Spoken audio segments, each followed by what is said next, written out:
नमस्कार, मैं निशांत एक बार पुनः स्वागत कर रहा हूं आपका आपके अपने प्लेटफॉर्म संभव एजुकेशन क्लासेस पर। साथियों, प्यारे भाइयों बहनों, हम सभी लोग जुड़ रहे हैं एक बार फिर से। शाम के 7 बज चुके हैं और आप जो है साइंस की क्लास में आ चुके हैं। ठीक है, तो दोस्त मेरे भाई, हम लोग 80 क्वेश्चन तक पढ़ चुके हैं। ये वाली जो क्लास होगी टॉप आपको लगभग 127 क्वेश्चन है। तो 80 के बाद जितने भी हैं, जितने भी हम लोग इस क्लास में हैं, तो फाइनली इस बार हम खत्म कर देंगे, जो भी 30 35 40 मिनट लगे। और ये सारे के सारे बीपीएससी वाले हैं। और इन्हीं प्रश्नों को जो इंपॉर्टेंट क्वेश्चन है उसी के मैराथन लेकर के मैं आऊंगा। लेकिन मैराथन में 2-3 चीजें हो रहने वाली हैं। एक तो आपको फैक्चुअल चीजें जो भी एग्जाम में जैसे सीधे पूछी जाती हैं उस पर चर्चा करेंगे। मतलब एक एक चीज, जैसे नहीं कि हम क्वेश्चन में पढ़ाए चले जा रहे हैं ना। क्वेश्चन जहां से बीपीएससी पिछली बार पूछ रखा था उसको उठाएंगे और आपका उसका पूरा एक्सरे कराएंगे। भैया ये है, हो सकता है आपसे यहाँ से पूछ ले। चलिए बिना देरी के शुरू करते हैं अपना सेशन और लेते हैं अपना पहला प्रश्न। क्या है दोस्त? जैसे पहला प्रश्न है दोस्त, 80% से अधिक सेल में पाया जाने वाला पदार्थ कौन सा है? प्रोटीन, चर्बी, खनिज, जल। 1994 का प्रश्न। पहले कितना लोकल प्रश्न पूछा जाता था ना। तो आपको एक चीज तो पता है दोस्त, भाई सर्वाधिक मात्रा में जो हमारी कोशिका होती है, कोशिका में सर्वाधिक मात्रा किसकी है? तो वो जाहिर सी बात है किसकी मात्रा है? जल की मात्रा है। लगभग 80% जल की मात्रा है। ठीक है, ऑप्शन डी बिल्कुल सही। आगे बढ़िए दोस्त। वर्तमान प्रमाण के अनुसार पृथ्वी पर जीव का उद्गम 2 लाख वर्ष पूर्व हुआ। इस युग में प्रोटोजोआ, शैवाल एवं जीवाणु थे। बताओ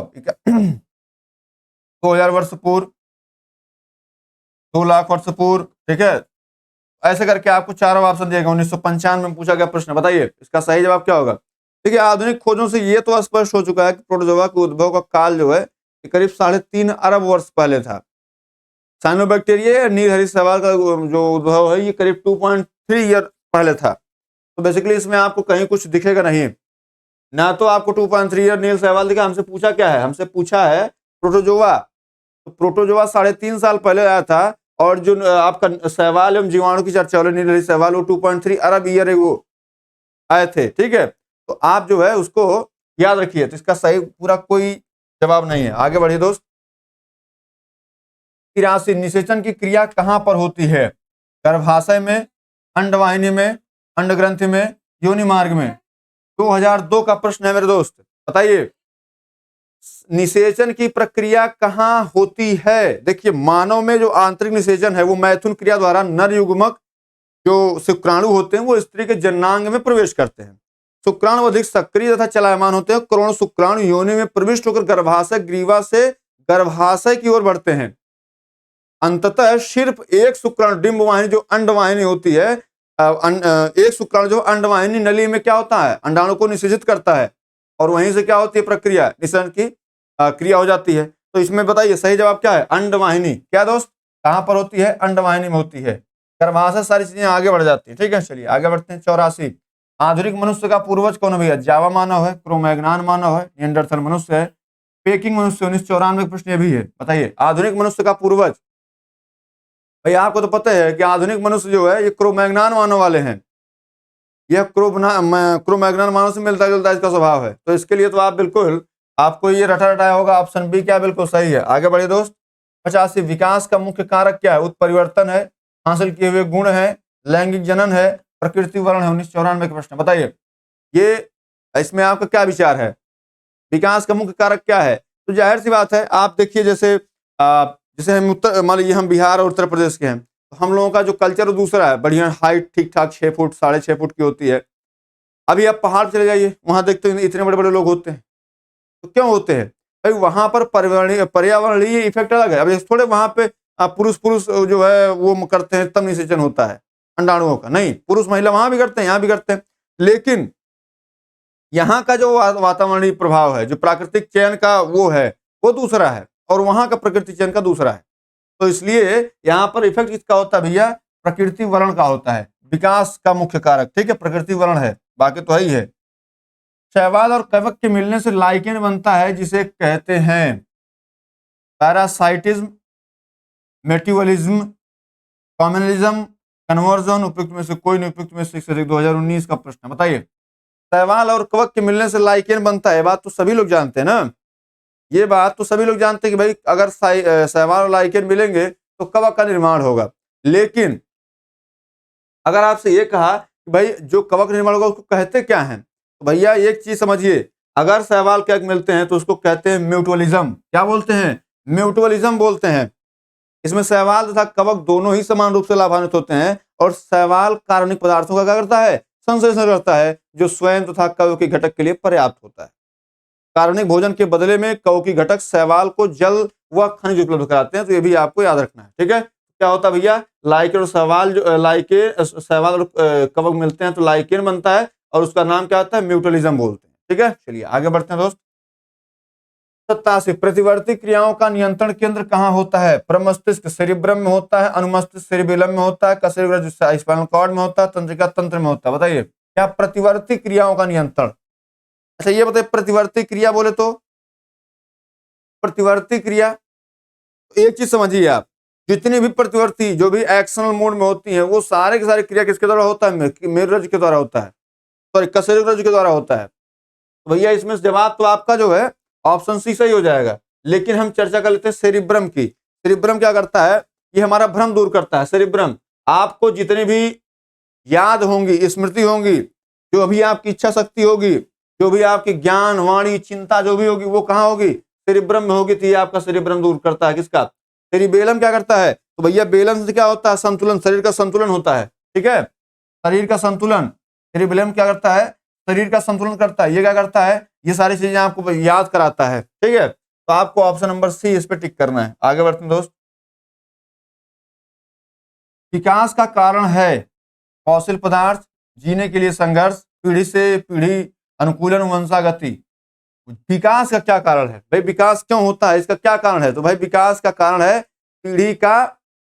पीढ़ी से पीढ़ी अनुकूलन। ऑप्शन सी क्या है? बिल्कुल सही जवाब है। विकास का सर्वाधिक मान्य सिद्धांत जो है दोस्त वो यही है कि भाई विकास जो है ये संश्लेषणात्मक सिद्धांत के नाम से ये जाना जाता है विकास का, और इसमें जाति के अभ्युदय को आनुवंशिक विविधताओं की अन्योन्य क्रियाओं और प्रकृति के चयन के आधार पर समझा जा सकता है। अर्थात पीढ़ी से पीढ़ी अनुकूलन ही विकास का क्या है? एक भाग है। ऑप्शन सी इसमें बिल्कुल सही है। आगे बढ़ते हैं दोस्त। 89 नंबर, कच्चे फलों को कृत्रिम रूप से पकाने के लिए उपयोग में लाई जाने वाली गैस का क्या नाम है? Ammonia, acetylene, carbon monoxide, ethylene.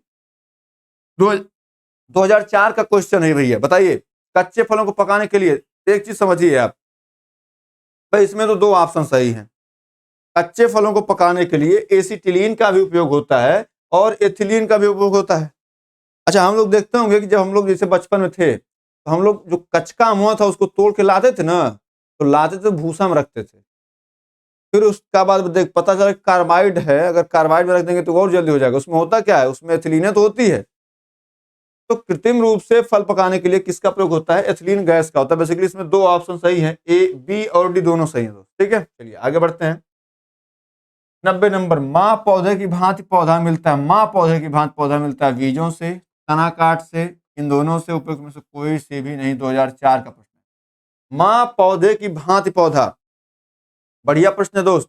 तो भाई जाहिर सी बात, आप देखें गन्ना उन्ना जब बोते हैं हम लोग तो तना काट के बोते हैं। भाई तना काट दिए उसका, फिर उसके बाद अगर आपको और कुछ जैसे पौधा उस टाइप का लगाना है, जो मान लीजिए पिपरामेंट आपको उसको खेती करनी है, तो आप भाई तना ही काटेंगे।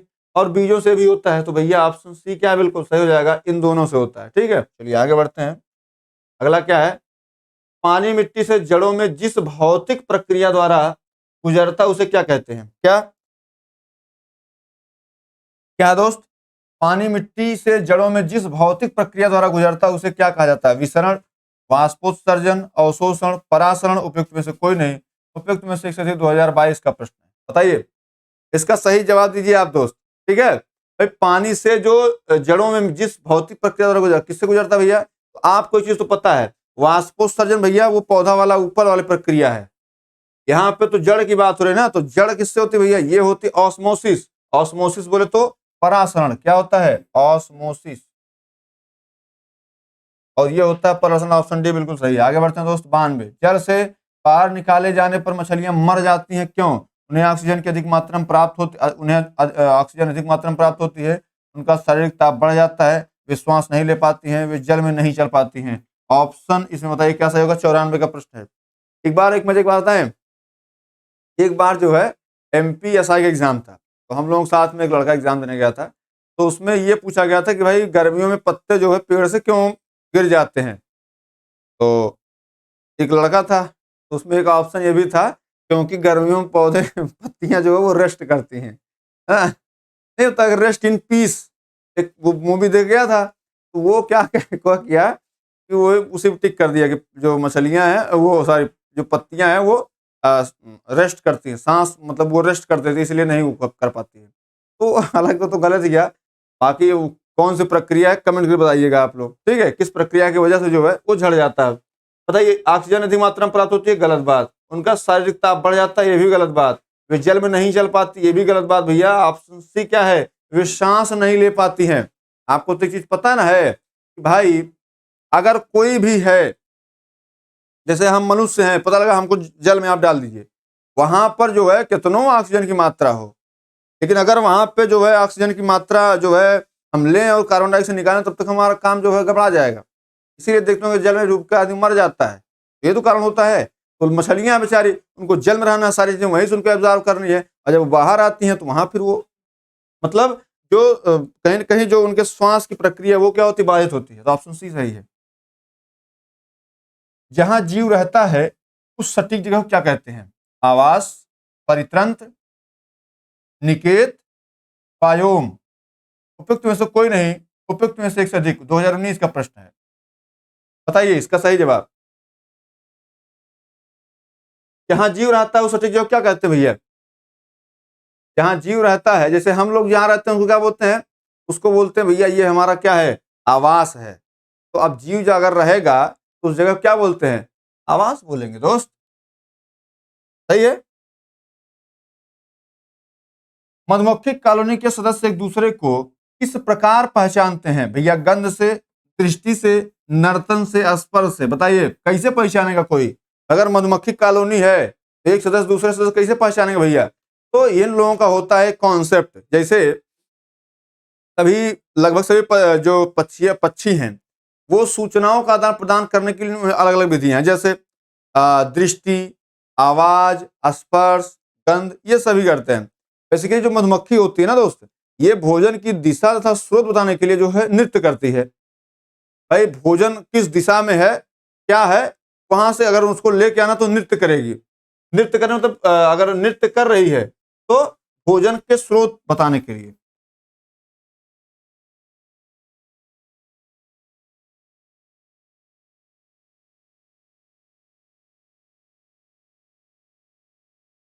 मामला क्लियर है। लेकिन अगर उसको पहचानना है एक सदस्य दूसरा सदस्य, तो भैया ये करेगा क्या, गंध से। और बाकी कैसे, आप कुत्ता कुत्ते को देख कैसे पहचानेगा, दृष्टि से, है ना। मनुष्य कैसे पहचानेगा, स्पर्श से पहचानेगा। ठीक है, तो ये सब दोनों प्रक्रिया जो जानवर उस टाइप के हैं, तो 2 पैर वाले या 4 पैर वाले उनके लिए होता है। ठीक है, चलिए आगे बढ़ते हैं।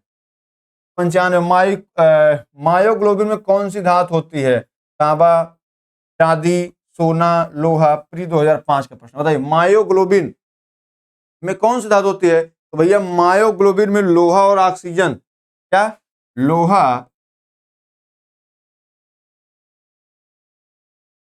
ऑक्सीजन, ये दोनों होती है, लोहा और ऑक्सीजन दोनों होती है। ठीक है मेरे दोस्त, लोहा और ऑक्सीजन ये दोनों होती हैं। ठीक है, ये स्तनधारियों की मांसपेशियों में पाया जाता है। जबकि जो अगर आप बात कर लें हीमोग्लोबिन की, तो हीमोग्लोबिन में क्या होता है भैया, हीमोग्लोबिन जो रक्त है उसमें लाल रक्त कणिकाएं पाई जाती हैं, और उसमें आयरन की मात्रा थोड़ी सी ज्यादा पाई जाती है, तो लोहा।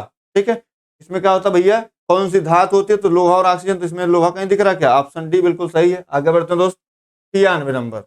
मनुष्य के शरीर में खून के शुद्धिकरण की प्रक्रिया को कहते हैं डायलिसिस, हिलोलिसिस, मैकेनिकल ऊर्जा, पैरालाइसिस। 2001 2002 का प्रश्न। बार बार ये तो ऐसा प्रश्न है जो आप बार बार सुनते हैं। जैसे किसी को मान लीजिए जो है कोई बीमारी होती है जिसमें पूरा मान लीजिए ब्लड कैंसर हो गया, तो डायलिसिस होनी होती है उसमें ब्लड खून की। तो खून बोले तो डायलिसिस बोले तो शुद्धिकरण की प्रक्रिया, पूरा खून आपका शुद्ध करते हैं वो, फिर 1 महीने बाद वो गड़बड़ा जाता है, फिर जो है शुद्ध करते हैं। डायलिसिस प्रक्रिया अगर किसी कैंसर वैंसर हो जाता है, डायलिसिस करवाना होता है तो बर्बाद हो जाता है पूरा। ठीक, तो इसमें ऑप्शन नंबर ए आपका बिल्कुल सही है। आगे बढ़ते हैं दोस्त। 97 में से किसकी कमी से मधुमेह रोग होता है, अभी हम चर्चा किए थे, कमी, glycine, haemoglobin, histamine, insulin. Insulin के अल्प सामर्थ्य से क्या होता है दोस्त, बताइए इंसुलिन के अल्प सामर्थ्य से क्या होता है। तो भैया इंसुलिन के अल्प सामर्थ्य से तो मधुमेह रोग होता है। चलिए ऑप्शन डी क्या है, बिल्कुल सही जवाब है। और क्या होता है दोस्त, भाई इसकी कमी से क्या देखिए, जो आपका मधुमेह रोग है बेसिकली ये शुगर अधिक होता है, ग्लूकोज अधिक होता है।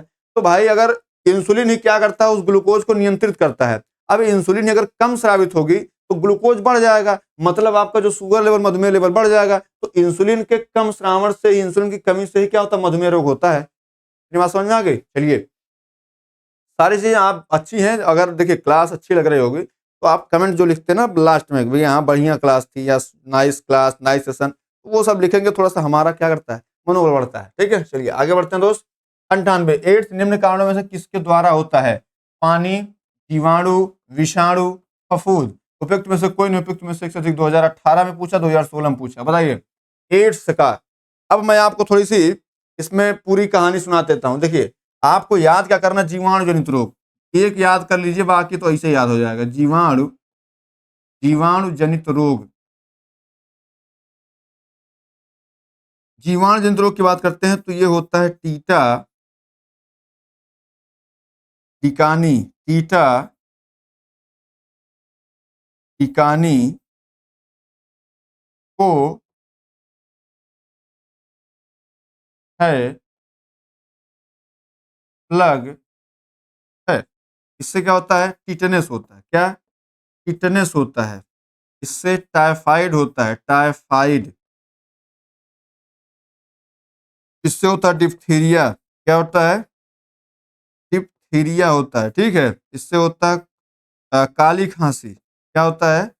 काली, काली खांसी। उसके बाद इससे होता है निमोनिया। ठीक, इससे होता है कोढ़। इससे होता है क्षय रोग, वही जो टीबी वाला, ट्यूबरकुलोसिस वाला क्षय रोग। इससे होता है प्लेग, पहले होती थी बीमारी बड़ी तगड़ी। इससे होता है हैजा। ठीक है, ये सारे के सारे जो दोस्त, ये सारे के सारे क्या होते हैं, ये सारे के सारे जीवाणु जनित रोग हैं। अगर आपसे ये पूछ ले कि भाई दमा, जो दमा है, एथलीट फुट है, या ये कह सकते हैं कि भाई खाज है, गंजापन, ये किससे होता है? ये फफूंद कमी से होता है। ये तो अलग मुद्दा हो जाता है।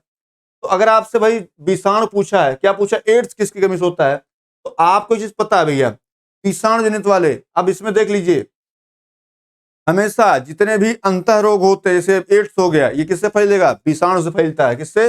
विषाणु जनित रोग है। ठीक है, चलिए आगे बढ़ते हैं दोस्त। HIV द्वारा होने वाला रोग कौन सा है? क्षय रोग, अंतःशोथ, कैंसर, एड्स। भैया HIV से क्या होता है? एड्स होता है, प्रचरव तो आता है इसका। चलिए आगे बढ़ते हैं दोस्त। तो निमोनिया एक संक्रमण है तंत्रिका का, रक्त का, त्वचा का, फेफड़े का। उपयुक्त में से कोई नहीं, उपयुक्त में से एक से अधिक। 2022 का प्रश्न है। इसे केवल रोगों में थोड़ा याद करने से होगा। रोग आप याद कर लिए पूरा, एड्स, जीवाणु, विषाणु, इससे कौन सी चीज प्रभावित होती है ये भी तो याद करना पड़ेगा दोस्त। तो निमोनिया जो होता है, जैसे निमोनिया आपको होगा सांस लेने में समस्या होती है ना, तो क्या सांस लेने समस्या बोले तो आपका फेफड़ा गड़बड़ा जाता है। तो ये है फेफड़ों का रोग। ऑप्शन डी बिल्कुल सही है। आगे बढ़ते हैं दोस्त। स्त्रियों की तुलना में पुरुष अधिक वर्णांधता से पीड़ित हो सकते हैं क्योंकि वे अधिक मानसिक तनाव से गुजरते हैं, वे अधिक देर घर से आते हैं, उनमें केवल एक्स क्रोमोसोम होता है और इसमें साधारणतः कम चर्बी होती है। बढ़िया प्रश्न है। इसमें ये लग रहा है कि सारा जो उत्तर है सही है। तो भैया एक चीज समझिए आप, अगर हम ऐसे बात करते हैं कि भाई स्त्रियों की तुलना में पुरुष अधिक वर्णांधता से पीड़ित होते हैं क्योंकि उसमें अधिक मानसिक तनाव, ये मानसिक तनाव थोड़ा कुछ बायोलॉजिकल इफेक्ट डालता है, फिर घर से, ये तो भैया नहीं माने, कुछ लोग तो एकदम राइट टाइम आते हैं, उनका कहीं हो जाता है। ठीक है, तो ये तो गलत बात है।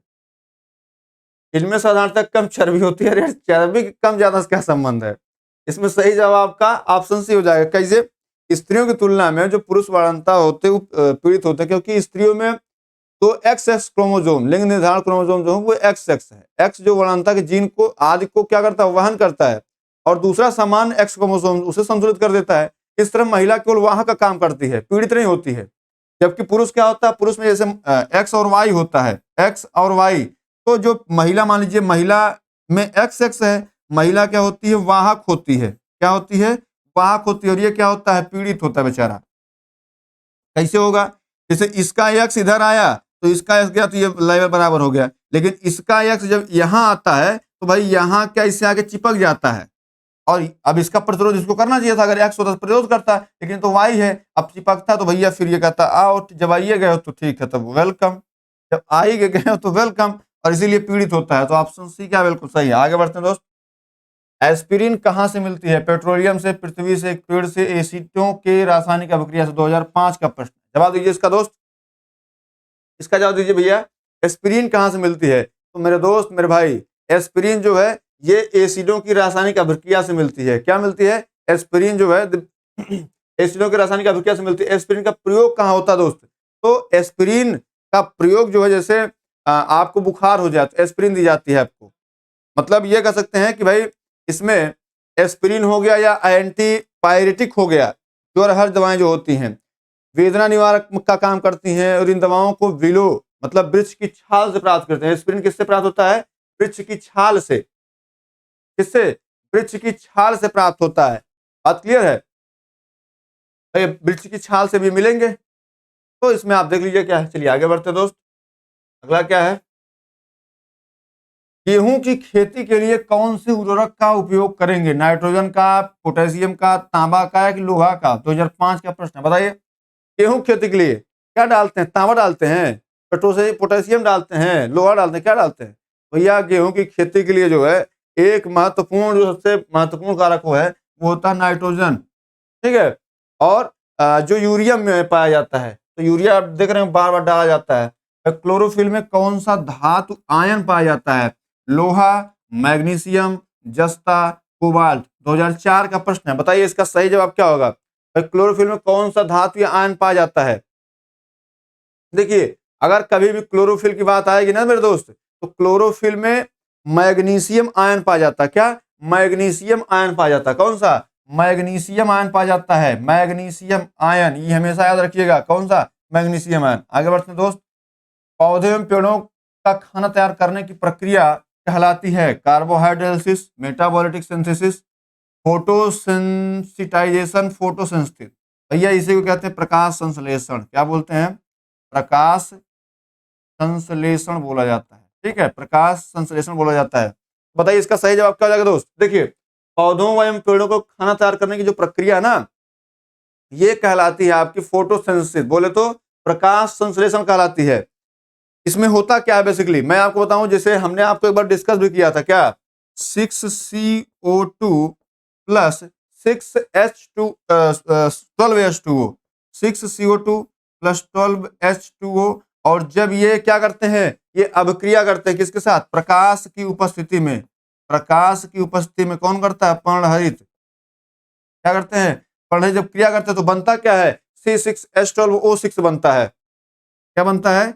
C6H12O6 बनता है। प्लस इतना तो बन गया, plus 6O2 plus 6H2O, plus 6O2 plus 6H2O। ये इतनी प्रक्रिया क्या होती है? प्रकाश संश्लेषण का पार्ट होती है। पूछा जाता है आपसे, क्या क्या पूछता है? कहाँ होता है? पर्णहरित में होता है। किसकी उपस्थिति में होता है? प्रकाश की उपस्थिति में होता है। और ये प्रक्रिया क्या कहलाती है भैया? ये प्रक्रिया कहलाती है आपकी फोटोसिंथेसिस, बोले तो प्रकाश संश्लेषण। ठीक है, चलिए आगे बढ़ते हैं। 106। कीटभक्षी पौधे मिट्टी में किसकी कमी से उगते हैं? पानी की कमी से, मैग्नीशियम कमी से, नाइट्रोजन कमी से, कैल्शियम कमी से, उपयुक्त में से कोई नहीं, उपयुक्त में से एक से अधिक। 2022 का प्रश्न है, बताइए। कीटभक्षी पौधे, भैया कीटभक्षी पौधे ऐसी मिट्टी में उगते हैं जहां पे क्या होती है? नाइट्रोजन की कमी होती है। और ये कीटों को क्या करते हैं? जैसे ये ऐसे होता है, और जैसे कीट इसमें आए बढ़िया सुंदरता देख के, इसे क्या करता है? ये बंद कर लेता है। ऐसे में कीटों क्या करता है? खा जाता है। तो मतलब नाइट्रोजन की आवश्यकता को पूरा कैसे करता है? कीटों के माध्यम से करता है। तो भैया इसमें किसी कमी से होती है? तो ये होती है नाइट्रोजन की कमी वाले जगह पर। ऑप्शन सी क्या बिल्कुल सही। आगे बढ़ते हैं दोस्त। 107। जीवन चक्र की दृष्टि से पौधे का सबसे महत्वपूर्ण अंग कौन सा है? पुष्प है, पत्ती है, तना है, जड़ है। बीपीएससी प्री 1995 प्रश्न, बताइए। जीवन चक्र की दृष्टि से पौधे का कौन सा भाग महत्वपूर्ण है? तो एक चीज तो पता है दोस्त, जैसे अगर उसमें जैसे जीवन चक्र आपको चलाना है, मान लीजिए एक पौधा हमने उगा दिया। ये एक पौधा हमने क्या किया? उगा दिया। अब ये पौधा केवल पौधे रहेगा तो नहीं ना काम चलेगा इसका। तो भाई अगर इसको अलग से करना है तो इसका बीज का अंकुरण करना पड़ेगा। क्या? बीजों का अंकुरण करना पड़ेगा इसका। ठीक है, तो बीजों का अंकुरण होगा। जैसे अब ये जिसे होता क्या, मान लीजिए गन्ना है तो गन्ने का आप तना काट सकते हैं, लेकिन बेसिकली आपको जरूरी क्या चीज है? अधिकतर क्या होता है? तो बीजों के अंकुरण से पुनः पौधा बनता है। तो ऑप्शन ए क्या है? पुष्प जब बड़ा जरूरी विषय वस्तु है। क्या है? पुष्प जो है ये बड़ा जरूरी विषय वस्तु है। ठीक है, ठीक है मेरे दोस्त। चलिए इसमें देखिए आगे क्या होता है दोस्त। ये आपका 107 प्रश्न है। ठीक है, देखिए अब इसमें अगर हम 108वें पे चलने से पहले एक आपसे चाहेंगे, थोड़ा सा इसमें टेक्निकल कुछ इशू आ गया है, इसको मैं देखता हूं। ठीक है, चलिए इसके बाद शुरू करता हूं। दोस्त अब सही हो गया है। चलिए शुरू करते हैं 108 नंबर फिर से। ठीक है क्या दोस्त, पौधे का तना पौधे के सभी हिस्सों में भोजन वितरित करने में तथा में भी मदद करता है। बताइए दोस्त इसका सही जवाब क्या होगा। इसका सही जवाब क्या होगा। भोजन के भंडारण, पौधे के आकार देने में, श्वसन, प्रकाश संश्लेषण, उपयुक्त में से कोई नहीं, उपयुक्त में से एक से अधिक। 2022 का प्रश्न है। बताइए दोस्त पौधे का तना पौधे के सभी हिस्सों में। देखिए ऐसे प्रश्न जब आते हैं दोस्त तो आपको जिसे थोड़ा सा दिमाग इसमें लगाने की आवश्यकता पड़ती है कि भाई जाहिर सी बात है पौधे का कौन सा पार्ट इसमें क्या होता है। तो पौधे के जो पौधे का तना होता है, पौधे के सभी हिस्सों में भोजन और पोषक तत्व जो ये ग्रहण करता है, तो जल के साथ वितरित करने तथा भोजन के भंडारण में मदद करता है। ये पौधे की पत्तियों में, फूलों में, है ना, और फलों को सहारा देने के साथ साथ पौधे को आकार देने में भूमिका निभाता है। तो भैया इसमें तो सारी चीजें करता है ना दोस्त। ऑप्शन ई क्या बिल्कुल सही है। आगे बढ़ते हैं दोस्त 109। सबसे लंबा जीवित वृक्ष कौन सा है। यूकेलिप्टस है, सिकोवा है, देवदार है या पर्णाग है। बीपीएससी प्री 1995 प्रश्न है। बताइए इसका सही जवाब क्या होगा। सबसे लंबा जीवित पौधा कौन सा दोस्त। सबसे लंबा जीवित पौधा कौन सा है। रेड वुड है। और इसी को क्या कहा जाता है, इसी को कहा जाता है सिकोया। क्या कहते हैं, सिकोया बोलते हैं। क्या इसी को सिकोया बोलते हैं या इसी को क्या बोलते हैं, रेड वुड बोलते हैं। क्या रेड वुड बोलते हैं। कभी कभी आपसे रेड वुड दे देगा तो आप कहेंगे साहब ये क्या दे दिया, रेड वुड, तो इसी को बोलते हैं सिकोआ। ऑप्शन भी सही है। आगे बढ़ते हैं दोस्त 111 110। एस्पिरिन क्या है, अभी आया था। प्रतिजैविक है, एंटीपायरेटिक है, सामक है, उपयुक्त में से कोई नहीं। 1995 प्रश्न है। अभी ये प्रश्न आ चुका है एस्पिरिन। भैया एस्पिरिन है क्या। एस्पिरिन तो एंटीपायरेटिक है ना दोस्त, अभी हम लोग पढ़ चुके हैं इसको। क्या है, एंटीपायरेटिक। ऑप्शन भी बिल्कुल सही है। आगे बढ़ते हैं दोस्त 111। किस वनस्पति खाद्य में अधिकतम प्रोटीन होता है। तो बताओ भैया, चना में होता है, मटर में होता है, सोयाबीन में होता है, अरहर में होता है। 1995 प्रश्न भी है। भाई हम लोग तो खाते रहते हैं डेली ना। बताओ इसमें सबसे ज्यादा प्रोटीन किसमें होता है। तो ऐसे आप दाल के चक्कर में पड़िएगा। सर्वाधिक प्रोटीन जो होता है ना दोस्तों वो सोयाबीन में होता है। किसमें होता है, सोयाबीन। सोयाबीन में सर्वाधिक होता है। कितना, लगभग 40% होता है। 40% प्लस ही होता है। ठीक है, 40% प्लस होता है। ठीक है, चलिए आगे बढ़ते हैं दोस्त। इस तना का काट आमतौर से किसके प्रवर्धन के लिए प्रयोग किया जाता है। केला, गन्ना, आम, कपास। 1994 प्रश्न। बताइए तना काट आमतौर पर किसके लिए प्रयोग होता है। खेती पुती करते हैं तो खेती करते हैं तो तना काट का प्रयोग किसके होता है। भैया गन्ना के लिए होता है। किसके लिए, गन्ना के लिए होता है। यह बात बिल्कुल करेक्ट है। भाई उसी को तना काटते हैं जब, तो उसके बाद जैसे इसको फिर लगा देते हैं, फिर वहां से निकालते हैं तो फिर उसको दूसरा लगा देते हैं। मतलब ये कह सकते हैं कि एक अगर गन्ना, जैसे 1 बीघा गन्ना आप बोले, उससे कई बीघा गन्ना आप जो है केवल उसकी डालियों को काट करके पुनरोपण कर सकते हैं। चलिए आगे बढ़ते हैं दोस्त 112 112। ठीक है 112 माफ करिए। फिर जो है ये डिजिटल बोर्ड, अच्छा हो गया, ठीक, थैंक यू। संसार का सबसे बड़ा पुष्प कौन सा। कमल, रेफ्लेसिया बहुत बड़ा, कैक्टस, उपरोक्त में से कोई नहीं। 94 प्रश्न है। भैया ये तो आप बार बार पढ़े होंगे। भैया कौन सा है, रेफ्लेसिया। ऑप्शन भी बिल्कुल सही है। ठीक है आगे बढ़ते हैं दोस्त 114। हरविंदर खुराना को किस आविष्कार के लिए सम्मानित किया गया। प्रोटीन के संश्लेषण के लिए, जीन के संश्लेषण के लिए, नाइट्रोजन क्षारों के संश्लेषण के लिए, उपरोक्त में से कोई नहीं। बताइए इसका सही जवाब क्या होगा भैया। भाई हरगोविंद खुराना। हरगोविंद खुराना ने किसकी खोज करी थी। तो भैया एक चीज तो पता, हरगोविंद खुराना जो है ये जाहिर सी बात है इन्होंने जीन संश्लेषण के लिए काम किया था। ठीक है, और इनको इसके लिए जो है पुरस्कार भी मिला था। इसके लिए जीन के संश्लेषण के लिए। इसमें सही जवाब क्या हो जाएगा दोस्त, सही जवाब हो जाएगा ऑप्शन बी, जीन संश्लेषण के लिए हरविंद खुराना को पुरस्कार मिला था। आगे बढ़ते हैं दोस्त। डॉक्टर द्वारा एनेस्थीसिया के फलस के रूप में प्रयोग की होने वाली हास्य गैस कौन सी है। नाइट्रोजन है, नाइट्रोजन ऑक्साइड है, नाइट्रस ऑक्साइड है, नाइट्रोजन डाइऑक्साइड। 2001 का प्रश्न है। बताइए इसका सही जवाब क्या होगा दोस्त। कौन सी गैस हंसने वाली है। आप अगर हंसना है तो कौन सी गैस सूंघेंगे। तो भैया हंसने के लिए आपको नाइट्रस ऑक्साइड सूंघनी पड़ेगी। कौन सी, नाइट्रस ऑक्साइड सूंघनी पड़ेगी। ऑप्शन सी सही है। आर्कियोप्टेरिक्स क्या भैया? जुरासिक वर्ग का सर्वपुरातन पक्षी है, जुरासिक काल का सरीसृप है, ट्रायसिक काल का सरीसृप है, ट्रायसिक तथा जुरासिक दोनों काल का सरीसृप है। 1995 प्रश्न है, बताइए क्या आर्कियोप्टेरिक्स की बात हो रही है दोस्त? आर्कियोप्टेरिक्स है क्या बेसिकली? आर्कियोप्टेरिक्स जो है एक जुरासिक युग का क्या है? सर्वपुरातन पक्षी है। क्या है? जुरासिक युग का सर्वपुरातन पक्षी कौन है? आर्कियोप्टेरिक्स है। आगे बढ़ते हैं 17 नंबर। डॉल्फिन वर्गीकृत किए जाते हैं मत्स्य में, उभयचर में, सरीसृप में, अस्थनि में। बता भैया जो डॉल्फिन मछली है ये किसमें होती है?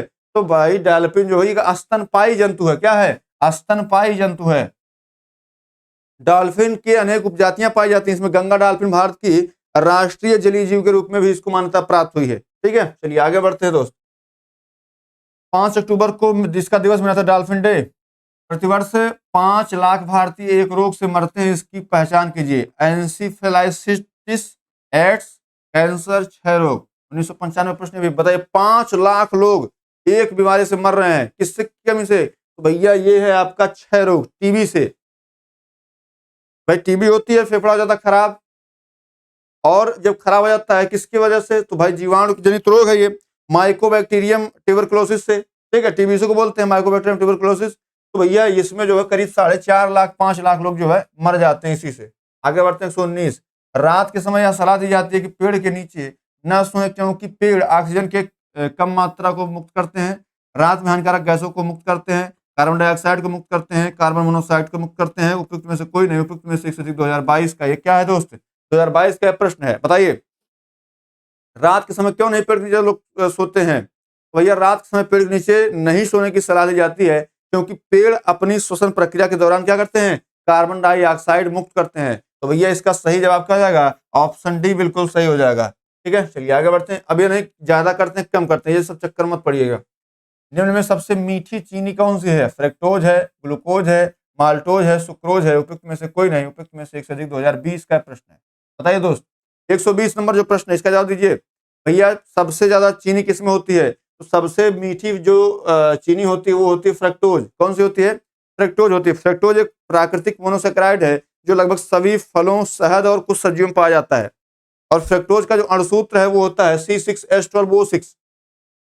ठीक है, और यह प्रकृति में पाई जाने वाली सबसे मीठी शर्करा कौन सी है? फ्रक्टोज है। ऑप्शन ए बिल्कुल सही है। आगे बढ़ते हैं दोस्त।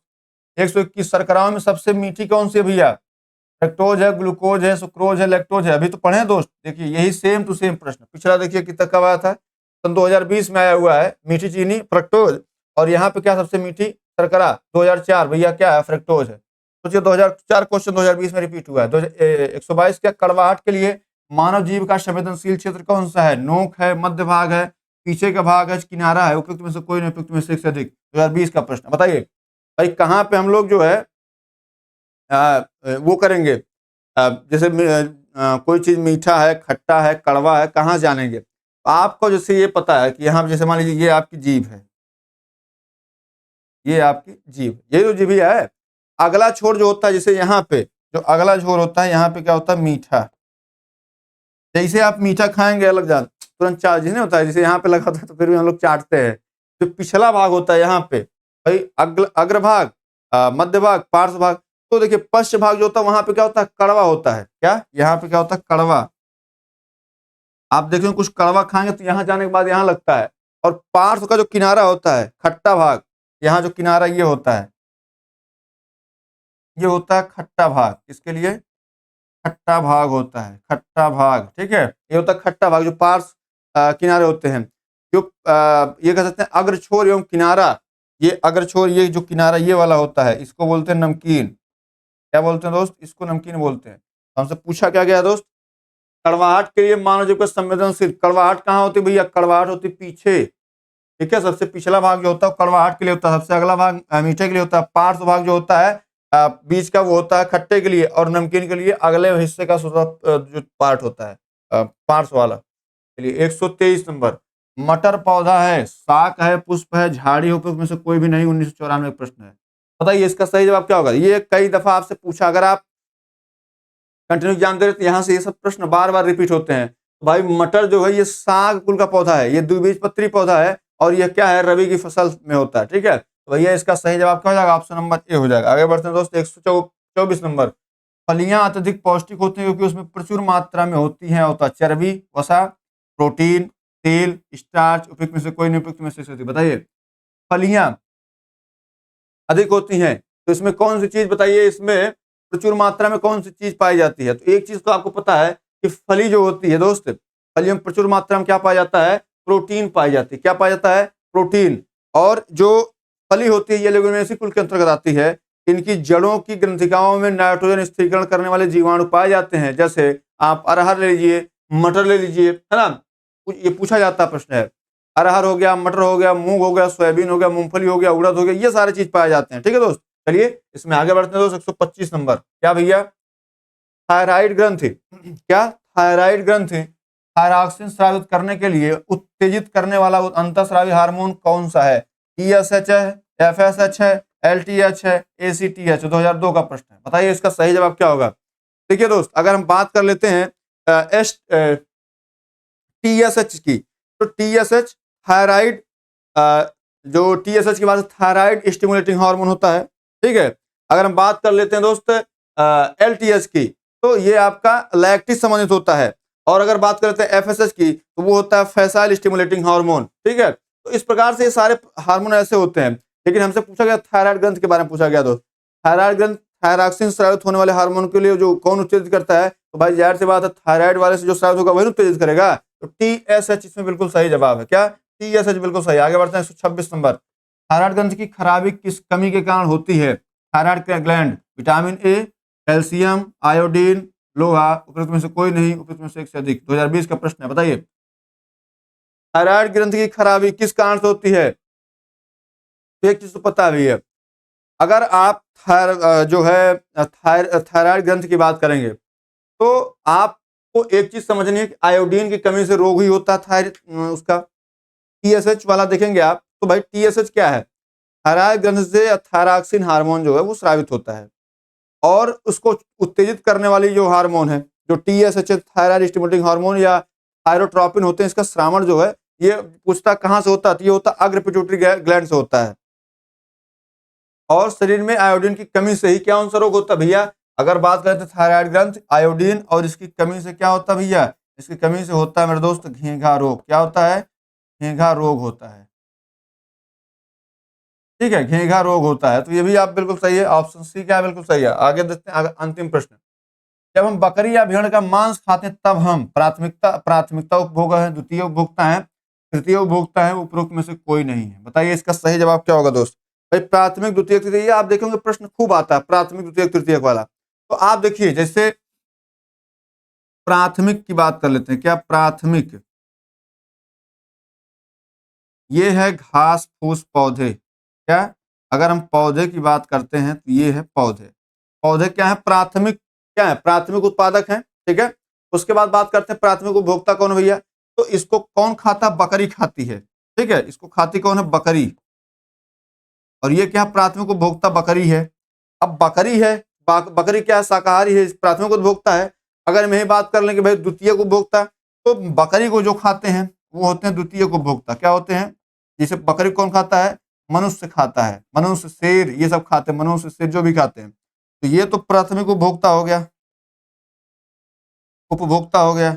और ये है आपका द्वितीय उपभोक्ता। क्या है? द्वितीय उपभोक्ता हो गया। ठीक है, ये मनुष्य ये खा रहा है तो ये किस श्रेणी में आएगा? द्वितीय उपभोक्ता में आएगा। अभी हम बात करें भाई मनुष्यों को जो खाएगा, मानव जितने भी अन्य जीव सबको खाएगा, वो सर्वाहारी हो जाएगा, तो इसको अलग से देखते हैं। तो इसका सही जवाब क्या हो जाएगा दोस्त? इसका सही जवाब ऑप्शन नंबर बी, द्वितीय उपभोक्ता। तो ये 127 प्रश्न थे दोस्त, इसके बाद तो कुछ बचा नहीं है। ये आपकी बायोलॉजी समाप्त हो गई। आपकी एक ही क्लास में जो है समाप्त होगी, 2 क्लास में 50-50 क्वेश्चन लेंगे। 2 क्लास में आपकी समाप्त हो जाएगी फिजिक्स और 2 क्लास में समाप्त हो जाएगी आपकी केमिस्ट्री।